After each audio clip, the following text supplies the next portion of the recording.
ChatGPT, Gemini, Perplexity இவங்க எல்லாரும் AI அப்ளிகேஷன்ஸை ஃப்ரீயா யூஸ் பண்ண உங்களுக்கு கொடுத்துருக்காங்கன்னு நீங்க நினைச்சீங்கன்னா அதுதான் இல்ல.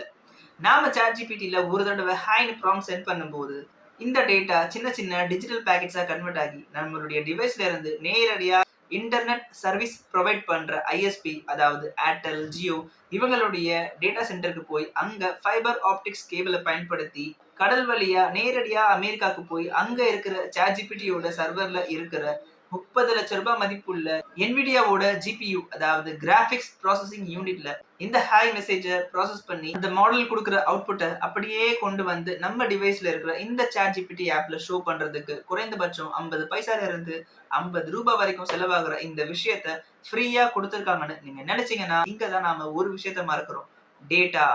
இன்டர்நெட்ல சர்ச் பண்றதுக்கும் உங்களுடைய க்ளோஸ் ஃப்ரெண்டோட நீங்க சேட் பண்றதுக்கும் மிகப்பெரிய வித்தியாசம் இருக்கு. இதை விட ஒரு படி மேல இந்த மாதிரியான ஏஐ அப்ளிகேஷன்ஸ் உங்களுடைய பர்சனல் அசிஸ்டண்டா செயல்படுறதுனால நீங்களே சில சமயம் ஒரு சில விஷயங்களை மறந்தாலும் இந்த ஏஐ அப்ளிகேஷன்ஸ் கிட்ட கேட்கும் பொழுது துல்லியமா உங்களுக்கு அந்த விஷயத்த ஞாபகப்படுத்துற இந்த மாதிரியான ஏஐ அப்ளிகேஷன்ஸ் உடைய மதிப்பையும் உங்களுடைய விலை மதிப்பில்லாத டேட்டாவையும் நினைவுல வச்சு யூஸ் பண்ணுங்க.